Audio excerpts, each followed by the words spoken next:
రోజు రోజుకి గోల్డ్ రేట్లు పెరుగుతున్నాయి. తాకట్లో ఉన్న బంగారానికి వడ్డీలు పెరుగుతున్నాయని టెన్షన్ పడుతున్నారా? కొమ్మూరి గోల్డ్ వచ్చాక ఆ టెన్షనే పోయింది. Kommuri gold. Trump white house లో కూర్చుని ఇరాన్ ని అంతం చేయడానికి ప్లాన్ చేస్తున్నాడు. ఎస్, ఈరోజు ఒక వార్త బయటకు వచ్చింది. అదేంటంటే యురేనియం నిల్వలు ఇరాన్ అమెరికాకి అప్పచెప్పబోతుంది అనే వార్త బయటకు వచ్చింది. ఇది ఇప్పటిది కాదు, ఇంతకుముందు ట్రంప్ చాలా సార్లు కూడా ఇదే రకంగా చెప్పాడు. ఇరాన్ మాకు లొంగిపోయింది, ఇరాన్ మాకు ఏదైతే మేము పెట్టిన కండిషన్స్కి ఒప్పుకుని యురేనియం నిల్వలు మాకు అప్పచెప్తా ఉంటూ కూడా చెప్పింది.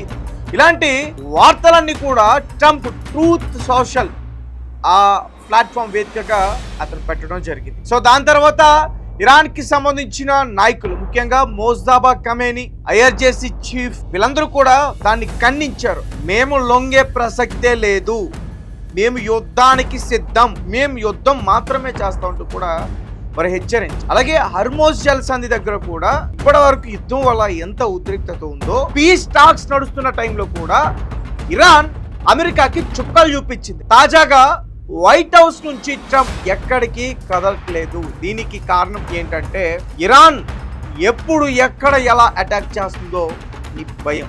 రీసెంట్ గా ట్రంప్ కుమారుడు డొనాల్డ్ ట్రంప్ జూనియర్ ఆ పర్సన్ మ్యారేజ్ అయింది. దానికి అతను హాజరు కాలేదు.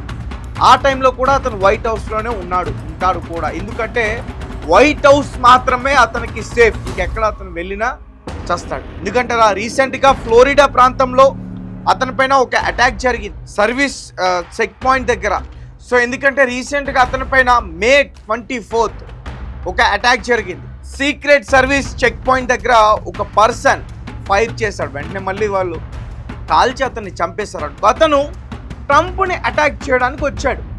నిజంగా ఆ రోజు ట్రంప్ చచ్చాడురా బాబు అనుకున్నాను, కానీ ఆ రోజు ట్రంప్ తప్పించు. ఇలా ట్రంప్ పైన చాలా సార్లు కూడా అటాక్ చేసే ప్రయత్నం చేశారు. కొన్నిసార్లు ఏమో ట్రంప్ స్టంట్స్ వేసుకుంటే అక్కడ గెలవడం కోసం, కొన్నిసార్లు నిజంగానే అటాక్కి గురయ్యాయి. ఇక 2024 జూలై 13వ తారీఖు కూడా టాంపెన్ ర్యాలీలో ఒక షూటర్ ఫైరింగ్ చేశాడు. అతను చెవు పగిలి బ్లడ్ వచ్చింది ట్రంప్. తర్వాత సెప్టెంబర్ 15 గోల్ఫ్ ఆడుతున్నప్పుడు సస్పెక్ట్ బుషెస్ దాక్కుని సీక్రెట్ సర్వీస్ ముందే అతను ఫైర్ చేశాడు. ఆర్మూడ్ సస్పెక్ట్ బుషెస్ తో దాక్కుని. తర్వాత April 2026 Washington Hilton white house correspondents dinner సమయంలో షూటింగ్ సెక్యూరిటీ స్కేర్ జరిగింది. కొన్ని రిపోర్ట్స్ కూడా బయటకు వచ్చాయి అతను ఫ్యామిలీ మెంబర్స్ తో పర్సనల్ గా ఉన్నప్పుడు.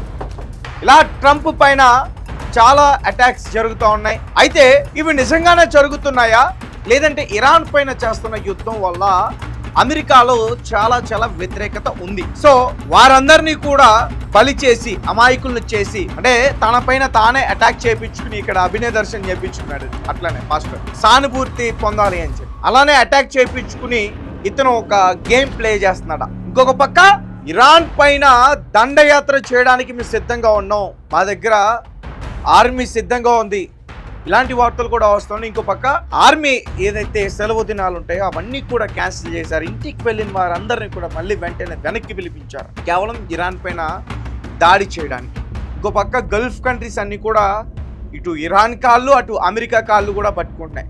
జోర్డాన్, సౌదీ అరేబియా, అలాగే దుబాయ్, UAE, తర్వాత ఒమన్, ఖత్తర్, కువైట్, ఇవన్నీ కూడా కాళ్ళు పట్టుకుంటున్నాయి. అరే బాబు ట్రంప్ నువ్వు ఆగు, మేము ఇరాన్తో మాట్లాడుతున్నాం, మేము పీస్ టాక్స్ చేస్తాం, నువ్వు నీదేముంది, నువ్వు ఇక్కడ అటాక్ చేసి వెళ్ళిపోతావు, వారు మా పైన అటాక్ చేస్తున్నారు. ఎస్, మా పైన అటాక్ చేస్తే అమెరికా మేము ఖచ్చితంగా గల్ఫ్ కంట్రీస్ మీద అటాక్ చేస్తూ ఉంటే కూడా హెచ్చరించాయి.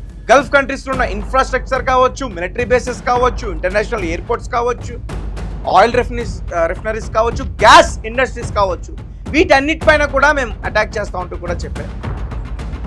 సో దీంతో గల్ఫ్ కంట్రీస్ అన్ని కూడా భయపడుతున్నాయి.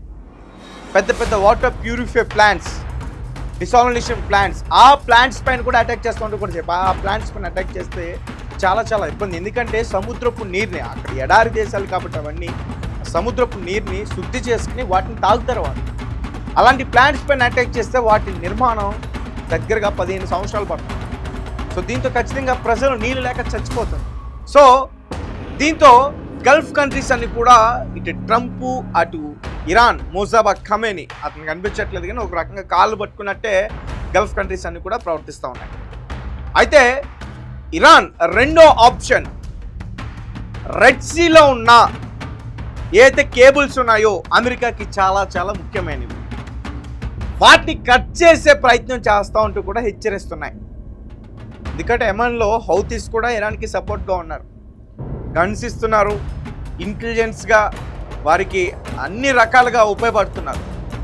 సో దీంతో ఖచ్చితంగా ఒకవేళ రెడ్ సీలో ఉన్న కేబుల్స్ని కనుక కట్ చేస్తే అమెరికా పూర్తిగా స్తంభించబోతుంది అన్ని రకాలుగా. సో దీంతో ఆలోచన చేస్తున్నా అసలు ఏం చేయాలి, ఇరాన్ని ఎలా కట్టడి చేయాలి, ఇరాన్ని హర్మోజ్ జలసంధిని పూర్తిగా తెరిపించడానికి ఎలాంటి ప్రయత్నాలు చేయాలి. ఒక పక్క మన ఇజ్రాయెల్ అధ్యక్షుడు బెంజమిన్ నెతన్యాహు అతనితో డిస్కషన్ చేశాడు.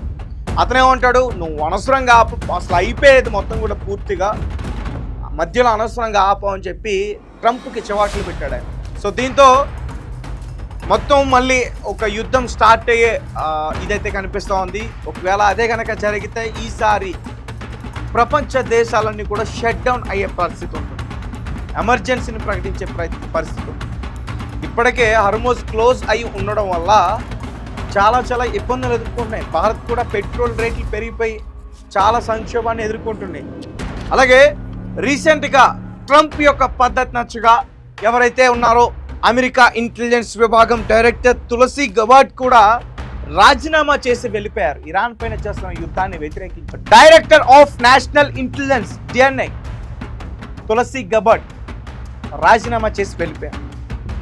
తర్వాత కౌంటర్ టెర్రరిజం స్పీడ్, అసలు ఇరాన్ నుంచి అమెరికాకి అసలు ప్రమాదమే లేదు, కావాలని అమెరికా ఎందుకు ఇన్వాల్వ్ అయ్యి లేనిపోనివి క్రియేట్ చేస్తుంది ఈ రిపబ్లికన్ పార్టీ ట్రంప్ అంటూ కూడా అక్కడున్న ప్రభుత్వం పైన వ్యతిరేక వ్యాఖ్యలు చేసి counter terrorism chief Joy Kent యుద్ధం జరుగుతున్న నేపథ్యంలోనే మార్చి 17వ తేదీన అతను కూడా రాజీనామా చేసి వెళ్ళిపోయాడు.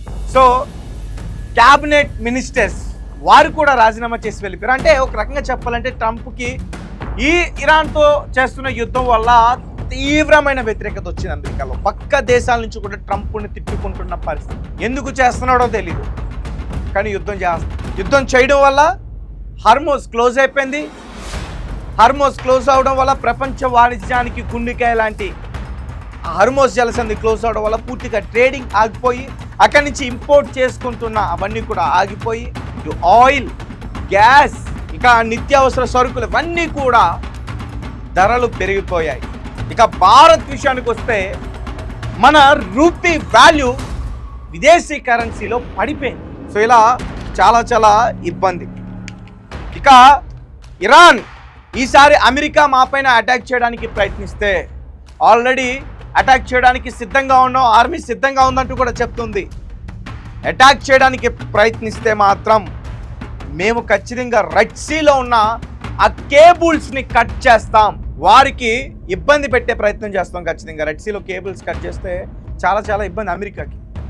సాఫ్ట్వేర్ రంగం అంతా, ఐటీ రంగం అంతా కూడా పూర్తిగా స్తంభించిపోతుంది. అలాగే ఇప్పటికే అక్కడ ప్రాక్సీ గ్రూప్స్ అన్నీ కూడా ఇరాన్కి సపోర్ట్గా ఉన్నాయి. ముఖ్యంగా హమాస్ కావచ్చు, హెజ్బుల్లా కావచ్చు, హౌతీస్ కావచ్చు, యెమెన్కి సంబంధించి హౌతీస్ రెడ్ సీ అక్కడే ఉంది. అక్కడే ఈ హర్మోజ్ ఎలా అయితే ఉందో జలసంధి అక్కడ కూడా ఈ బాబ్ ఆల్ మందాబ్ స్ట్రైట్ అట్లాంటిది కూడా అక్కడ ఒకటి ఉంది. అక్కడి నుంచి కూడా ట్రేడింగ్ నడుస్తుంది షిప్స్ ద్వారా. సో దాన్ని కూడా క్లోజ్